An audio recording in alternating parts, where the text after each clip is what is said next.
प्रजातन्त्र दिवस। अगतिलो सरकार बने पनि फेरि गतिलो सरकार बन्न सक्छ, किनभने हामीले लोकतान्त्रिक प्रणाली ल्याएका छौँ।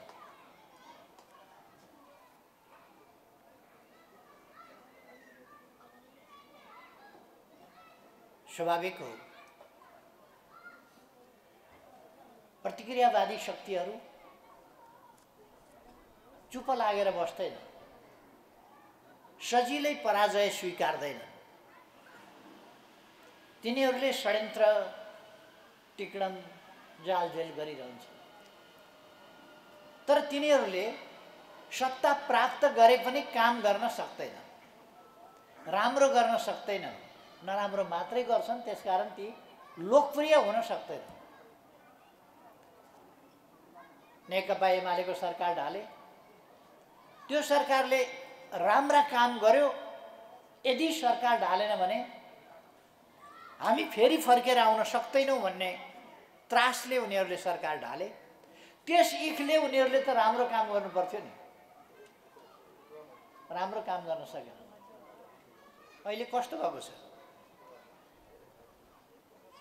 धुरीमा गिद्ध बस्यो भने अशुभ मानिन्छ, एउटै गिद्ध बस्दा पनि अशुभ मानिन्छ। पाँचवटा गिद्ध धुरीमा बस्यो भने के होला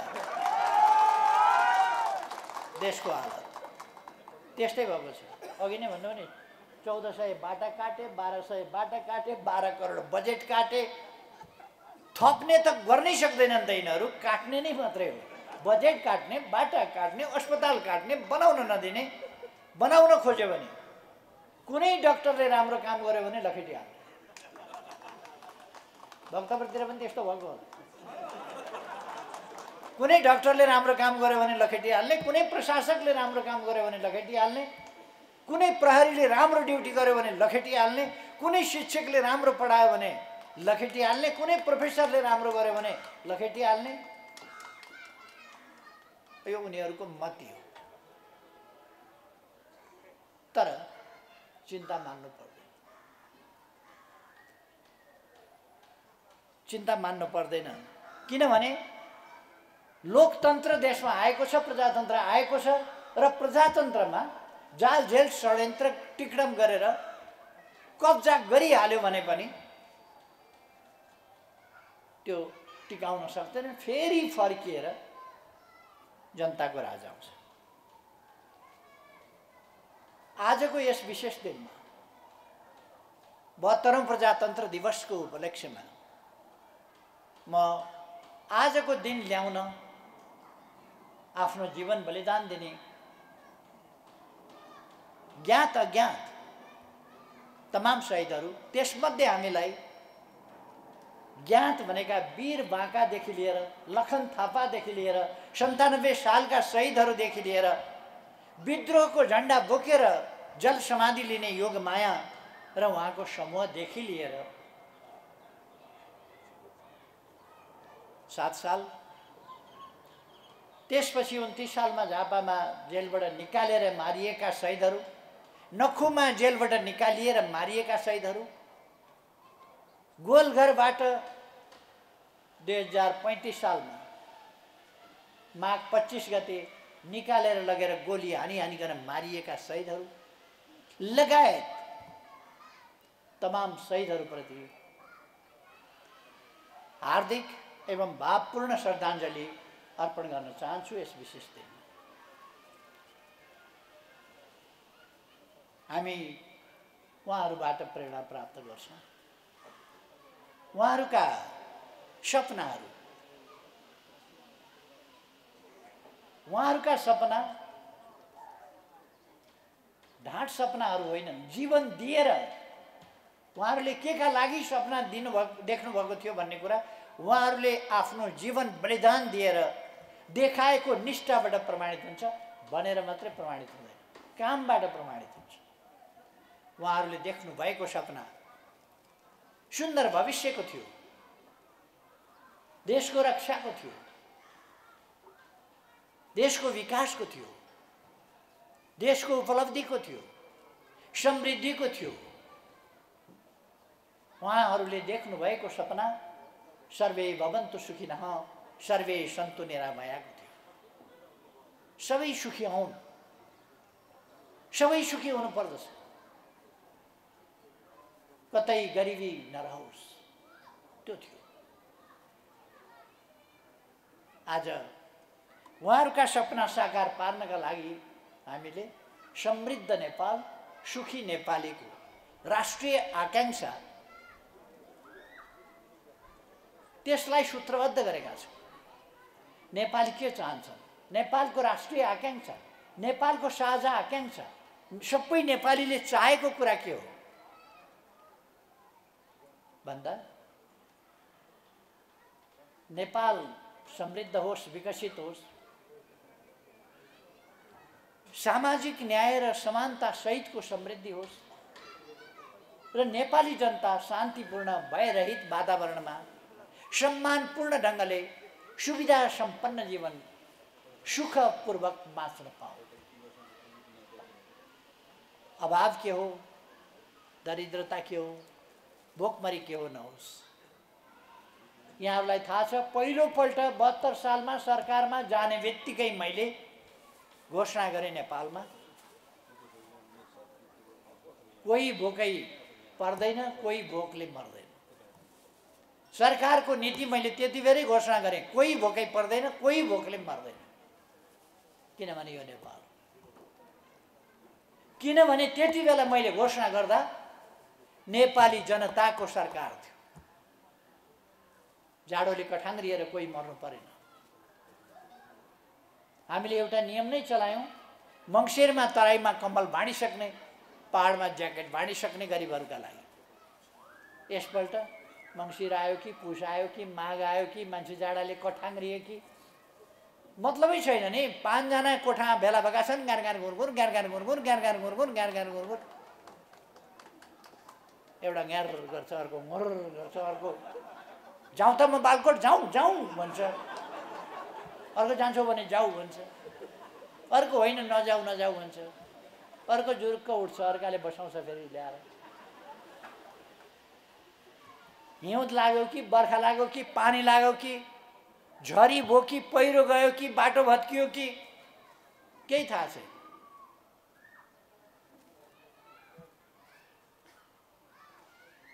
अहिले सरकारसँग पैसा छैन। एमालेको सरकार बन्यो भने भन्ने बित्तिकै पैसा हुन्छ। अचम्म छ क्या। एमालेको सरकार बन्यो भने चौडा 6 लेनका बाटा बनाउँछ, दनादन बाटा बनाउँछ, हुलाकी सडक पनि बनाउँछ, फास्ट ट्र्याक पनि बनाउँछ, एयरपोर्ट पनि बनाउँछ, यहाँ पनि बनाउँछ, वहाँ पनि बनाउँछ, अस्पताल बनाउँछ। एकैचोटि 396 वटा अस्पताल शिलान्यास गर्छ, बजेट छुट्याउँछ, अगाडि बढाउँछ। एमाले आयो, हिम्मत आयो, आँट आयो, जाँगर आयो, उत्साह आयो, बजेट आयो, नीति आयो, कार्यक्रम आयो, विकास आयो।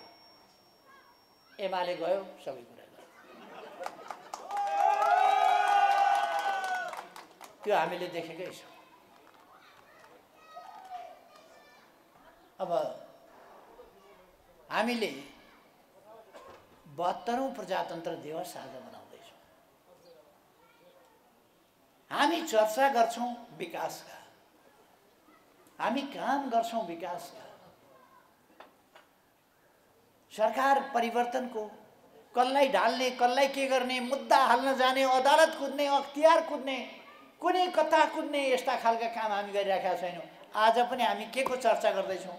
हामीले अस्पताल उद्घाटन गर्यौँ,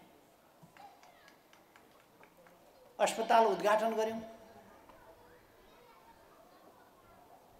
आइसियु एससियु समेतका विभिन्न सुविधाहरू भएको अस्पताल, आधुनिक सुविधाहरू भएको अस्पताल,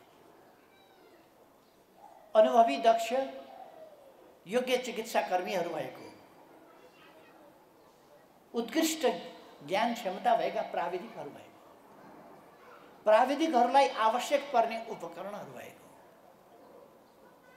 र सबभन्दा बढी मानिसलाई माया गर्ने अस्पतालको वातावरण, डाक्टर, नर्सेस, स्वास्थ्यकर्मी, अरू सबैको मान्छेलाई माया गर्ने, बिमारीलाई माया गर्ने र निको पार्नुपर्छ, उपचार दिनुपर्छ भन्ने भावनाले ओतप्रोत भएको, आफूबाट हुने तत्काल आफूले गर्ने, आफूबाट हुन सक्दैन भने हुन सक्ने ठाउँमा रेफर गर्ने, त्यस्तो अस्पताल, त्यसको यहाँ सुरु भएको छ। म भक्तपुरवासी सबै दाजुभाइ दिदीबहिनीहरूलाई बधाई भन्न चाहन्छु। तर यस अस्पतालले भक्तपुरको मात्रै सेवा गर्ने छैन। अस्पताल यस्तो चिज हो जहाँको अस्पतालले, जहाँको डाक्टरले जहाँ पनि सेवा गर्नुपर्ने हुनसक्छ। कमसेकम आसपासका ठाउँहरू त गर्छ नै। अर्को कुरा, जुन अस्पतालमा बिमारीले राम्रो व्यवहार पाउँछ, राम्रो उपचार पाउँछ, हो त्यही अस्पताल बिमारी जान चाहन्छ। जहाँ रफ व्यवहार छ त्यहाँ जान चाहँदैन। जहाँ सुमधुर व्यवहार छ, मानवीय व्यवहार छ, आत्मीय व्यवहार छ, त्यहाँ बिमारी जान चाहन्छ र त्यस्तो ठाउँमा उपचार गर्न चाहन्छ। त्यहाँको आत्मीय व्यवहारले, मानवीय व्यवहारले उसको आधा बिमारी निको भएको पुग्ने बित्तिकै महसुस हुन्छ। त्यो वातावरण यस हस्पिटलमा हुनेछ भन्ने मैले विश्वास गरेको छु। यस अस्पतालका समस्याहरू, यहाँ जमिनको कमी रहेको कुरा र जमिन प्राप्त गर्ने ठाउँ र सम्भावना रहेको, त्यस प्रक्रियालाई अगाडि बढाउनु पर्ने कुरा, यहाँको बजेट अझै 18 करोड बजेट, त्यसलाई हामीले कसरी प्रयोग गर्ने जमिन छैन। त्यो जमिन प्राप्त गरेर त्यसलाई सदुपयोग गर्ने कुरा, यतापट्टि मेरो ध्यान गएको छ। आगामी दिनमा के गर्न सकिन्छ त्यतापट्टि हामी ध्यान दिनेछौँ। अहिले हामी सबैलाई थाहा छ, वर्तमान सरकार चलिरहेको छैन। यो सरकारले काम गरिरहेको छैन। सरकार जिउँदैछ,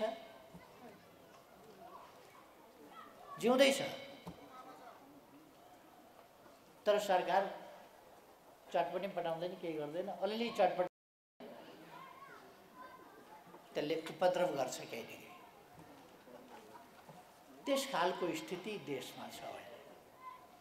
यस स्थितिलाई हामीले बदल्नु छ। फेरि पनि हामी यो गठबन्धन तोड्ने, धेरै साथीहरूले भन्ने गर्नुहुन्छ गठबन्धन तोडौँ न, यो गठबन्धन तोड्नतिर लागौँ भनेर। यस गठबन्धनले हामी सरकारमा हुँदा, प्रतिपक्षमा हुँदा यसले देश विदेशका सबै जनविरोधी, देश विरोधी शक्तिहरूलाई लिएर हाम्रा विरुद्ध कुप्रचार गरे हैरान पार्थ्यो। अहिले उसलाई कुप्रचार गर्ने पनि फुर्सद छैन।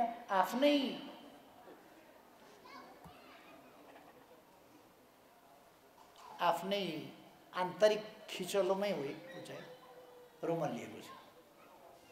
यो सरकारमा भएर लोकप्रिय भएको छ। सरकार सञ्चालन गर्ने पैसा छैन। सबैतिर बजेट कटौती गर्नु परेको छ, आयोजनाहरू कटौती गर्नु परेको छ, विकासका काम रोक्नु परेको छ, पुँजीगत खर्च भएको छैन, काम गरेका ठेकदारहरूले भुक्तानी पाउन सक्दैन, तरलताको अभाव छ। कुनै ठाउँमा नयाँ लगानी गरौँ भन्यो भने उद्यमी व्यवसायीले ब्याङ्कबाट ऋण पाउन सक्दैन। धितो राख्ने नराख्ने कुराको केही पनि अर्थ छैन, किन ब्याङ्कसँग पैसा छैन। अर्थात् देश चरम आर्थिक सङ्कटतर्फ जाँदैछ। यो डरलाग्दो स्थिति हो। अन्तर्राष्ट्रिय सम्बन्धको सन्दर्भमा हामीले हेऱ्यौँ भने 6 वर्ष अगाडि यिनीहरूले एमसिसीमा सम्झौता गरे अनि 5 वर्ष अगाडि एमसिसीमा 5 वर्ष अगाडि अहिले सरकारमा जो छन् तिनीहरूले नै सम्झौता गरे अनि त्यसलाई ठगी खाने भाँडोको रूपमा चुनावपछि एमालेको सरकार बन्यो। अहिले पास गर्नु हुँदैन, एमालेलाई सरकारबाट हटाएपछि हामी पास गर्छौँ भनेर पास गर्न पर सार्दै सार्दै सार्दै अब अहिले अन्तर्राष्ट्रिय सम्बन्ध, नेपालको विदेश सम्बन्ध, त्यसलाई तहसनस पारेका छन्। हामीले भनेका थियौँ संसदमा पेश गरिदिउँ, संसदले निर्णय गर्छ। संसदमा हामीले छानेर पठाएका जनप्रतिनिधिहरू छन्, जनप्रतिनिधिले निर्णय गर्छन्। कमसेकम निर्णय गर्ने ठाउँमा त पुर्याइदिउँ। त्यति बेला उनीहरूले पुर्याउन सकेनन्, अहिलेसम्म पनि निर्णय गर्ने ठाउँमा पुर्याउन सकेका छैनन्। बाहिर निक्लिएर बुरुक्क बुरुक्क उफ्रिन्छ। संसदमा नपुर्याउने, बाहिर बुरुक्क बुरुक्क उफ्रिने, निर्णय नगर्ने अनि अरूलाई अब्जस लाउने। अन्तर्राष्ट्रिय सम्बन्धको स्थिति के छ? ठुला ठुला शक्ति राष्ट्रहरू नेपालको सन्दर्भमा नेपाल खेल मैदान हुने गरी भनाभनमा उत्रिन थालिसके। यहाँ ठुला राष्ट्रहरूको मसल लडाउने ठाउँ हुन थाल्यो। यो कुराबाट अहिलेको सरकार सजग देखिँदैन। अन्तर्राष्ट्रिय सम्बन्ध, अन्तर्राष्ट्रिय सहयोगको स्थिति, अन्तर्राष्ट्रिय साझेदारी, यी सबै कुरा खतरामा पर्दै गएका छन् र एउटा अप्ठ्यारो र असहज स्थितिमा हामी पुगेका छौँ।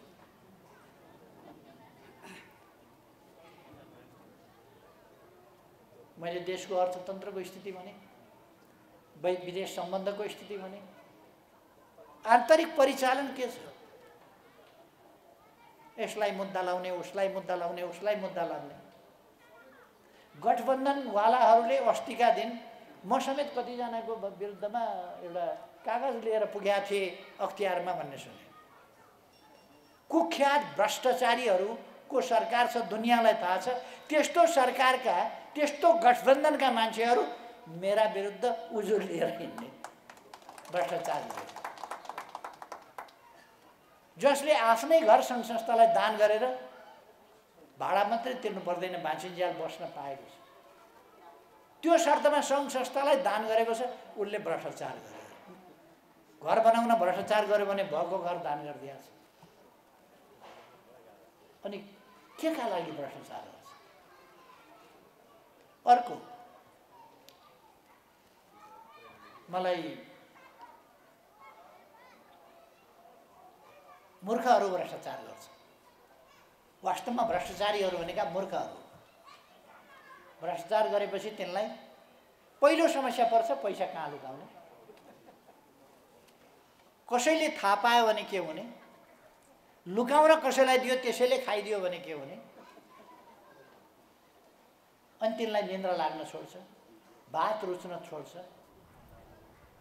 तनाव हुन छोड्छ। तिनका अनुहारमा हँसिलो उज्यालोपन हुनै सक्दैन। तपाईँले नेपालमा कोही कोही नेता हेर्नुभयो भने छर्लक्क चिन्नुहुन्छ।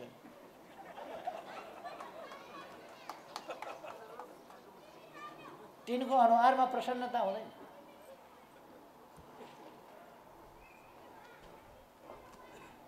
तिनीहरू त्रासमा हुनुहुन्छ। अब यस्तो स्थितिबाट देशलाई मुक्त गर्नु छ। लोकतन्त्रमा कमसेकम 5 वर्षमा चुनाव आउँछ। चुनाव टाल्न खोजेका छन्, कति टार्ने, कति धकेल्ने, कहाँ पुगेर। महाभारतमा एउटा श्लोक छ, जस्तै पानी मुनि गए पनि कहाँ बस्ला र दुर्योधन। भीमले दुर्योधनको सम्बन्धमा भन्छन् कि पानी मुनि गए पनि कहाँ बस्ला र। म यिनीहरूलाई भन्न चाहन्छु, जस्तै पानी मुनि गए पनि कहाँ बस्ला यो गठबन्धन। यो गठबन्धन कहाँ बस्न पाउँछ? पानी मुनिबाट निकालेर भए पनि यसलाई ठेगाल लगाइन्छ लगाइन्छ। नेकपा एमालेलाई सरकारमा पुर्याउनका लागि चुनाव जित्नु परेको होइन। एमालेलाई जित्नका लागि होइन, देशलाई जिताउनका लागि, जनतालाई जिताउनका लागि, विकासलाई अगाडि बढाउनका लागि, शान्ति सुव्यवस्था कायम गर्नका लागि, समृद्ध नेपाल बनाउनका लागि, जनतालाई सुखी बनाउनका लागि नेपालमा नेकपा एमालेको सरकार चाहिन्छ। र चुनाव आउँदैछ। अब चुनाव आउँदैछ। लोकतन्त्रको राम्रो पक्ष के छ भने चुनाव समयमा आउँछ। जाल झेल षड्यन्त्र टिक्रण बेग्लै कुरा हो। मैले हिजो एउटा प्रशिक्षण कार्यक्रममा बोल्दाखेरि भनेको थिएँ, उहिले अटल बिहारी वाजपेयीलाई महाभियोगको प्रस्ताव लगाएर प्रधानमन्त्रीबाट हटाउँदै थिए। त्यति बेला उहाँहरूको पोलिटिक्ससँग मतलब छैन मलाई है, फेरि मैले उहाँहरूको पोलिटिक्ससँग कुन पार्टी कसो पार्टी को जितोस् को हारोस् केही पनि भनेको छैन। भारतको एउटा सांसदले गरेको भाषण मात्रै मैले यहाँ सम्झिँदैछु, उनले गरेको भाषण। सुषमा स्वराज भन्ने एकजना सांसद हुनुहुन्थ्यो, पछि परराष्ट्र मन्त्री हुनुभयो। उहाँले त्यति बेला एउटा भाषण गर्नुभएको थियो।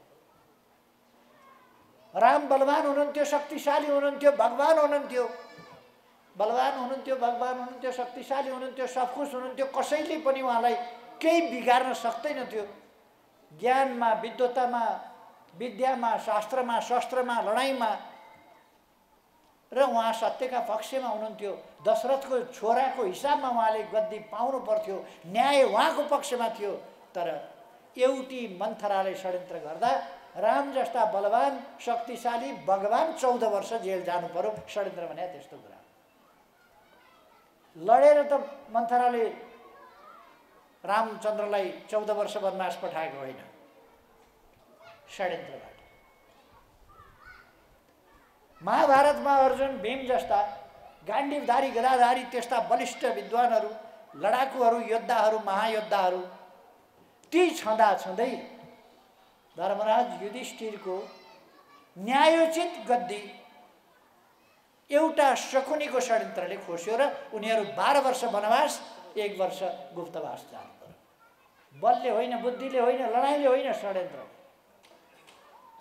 अनि सुषमा स्वराजले भन्नुहुन्छ, एउटी मन्थराले षड्यन्त्र गर्दा, टिक्रण गर्दा, जाल झेल गर्दा भगवान राम 14 वर्ष जेल जानु वनवास जान पर्यो भने यहाँ त यत्रुविघ्न मन्थरा, यत्रुविघ्न कैकेयीहरू भएका ठाउँमा शकुनीहरू भएका ठाउँमा यत्रुविघ्न लागेर यस हटाउनु त के थियो।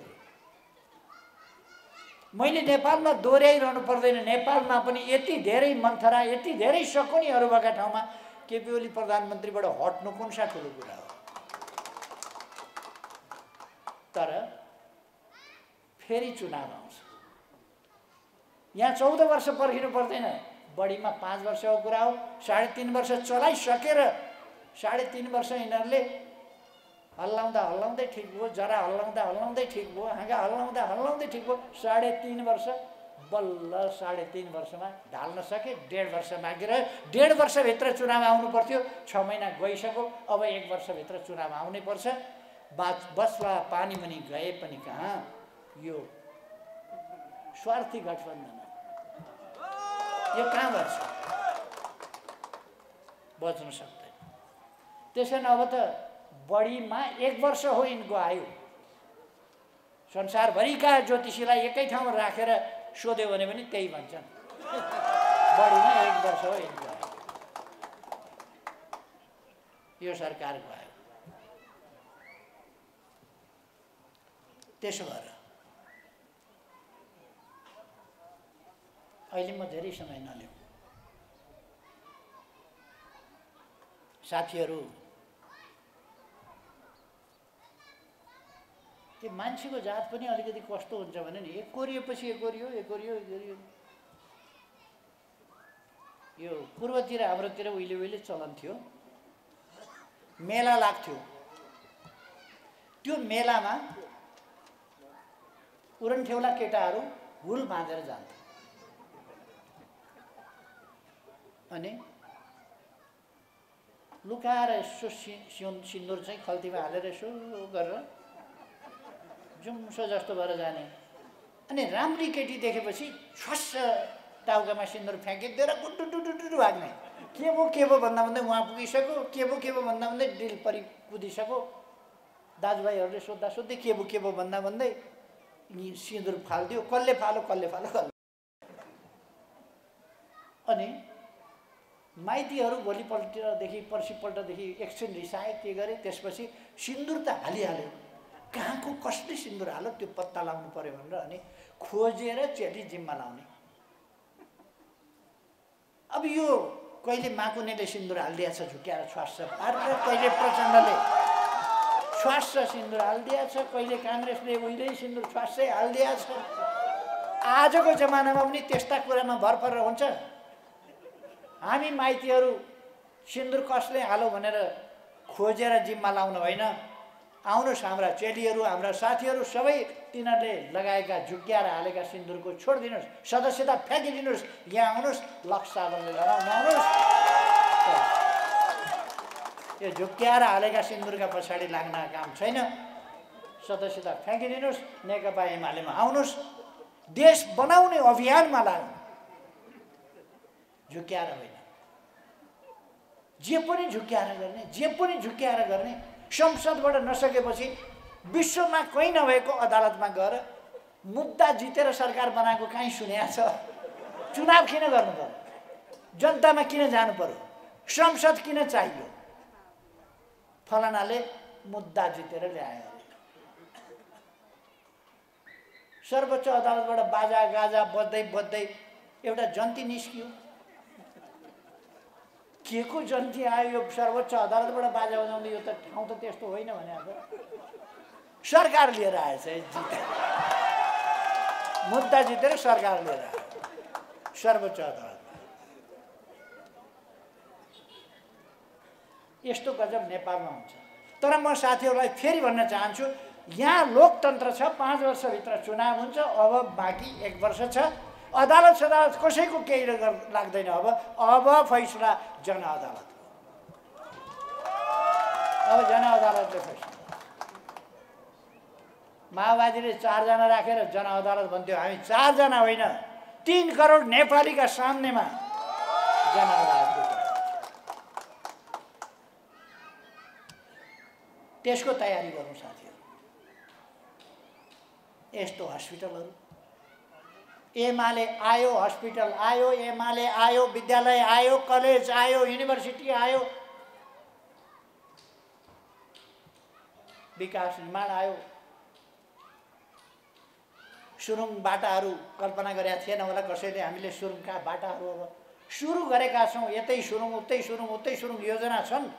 अब यो सरकार बिचरा अस्ति 6 महिनाको रिपोर्ट हेरेको, एमाले सुरु गरेको थानकोट नौबिसे सडक 275 मिटर एमाले हुँदा खनिसकेका थियो। 5 मिटर थपेर ठेकदारले 280 पुर्याएछ।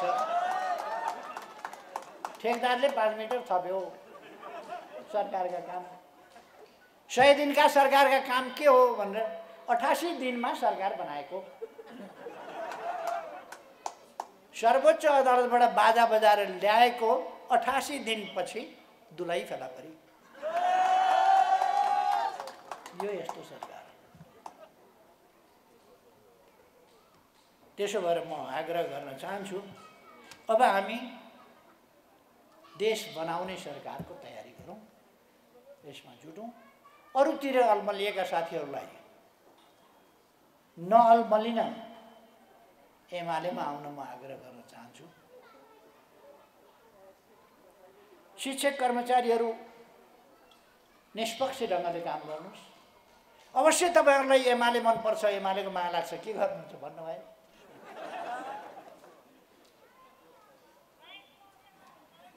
सिडिओ साहब मात्रै यसो हेरेको मात्रै देख्यो भने 2-4 दिनमा सर्भर गरिदिन सक्छ। एसपी साहबले हेरेर थाहा पायो भने साथ दिन सक्छ। फलानु डिएसपीले त सलाम गर्दा मिसिक्क हाँसेर सलाम गरेको थियो। हाँस्यो किन मिसिक्क? रुँदै सलाम गर्न मिल्छ? रुँदै त सलाम गर्न भएन, हाँसेरै गऱ्यो होला। मिसिक्क हाँसेर सलाम गरेका थियो। त्यसकारण यस्ता कुराको परवाह नगर्नुहोस्, निष्पक्ष रहेर आफ्नो कर्तव्य पालना गर्नुहोस्, शान्ति सुरक्षा कायम गर्नुहोस्। एमाले पार्टी, एमाले पंक्ति, एमालेका स्वयंसेवक, एमालेका युवा, एमालेका भोलिन्टियर, युवा पंक्ति, आवश्यक पर्यो भने युथ फोर्स, सबै कुरा एमालेसँग छ। प्रशासनको मद्दत लिएर एमाले जित्ने होइन, एमाले आफै जित्छ जनताको मत लिएर। तर प्रशासनसँग के आग्रह गर्छ, के अपेक्षा गर्छ भने तपाईहरु निष्पक्ष रहनुहोस्।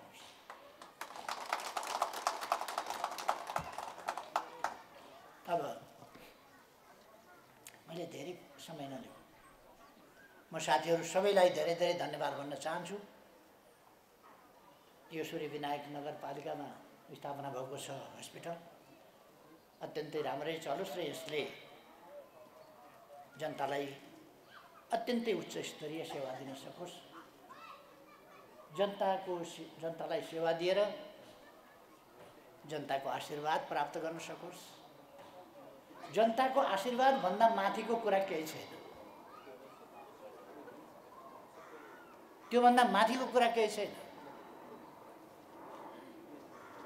त्यो हामी नै त्यसको प्रमाण छ।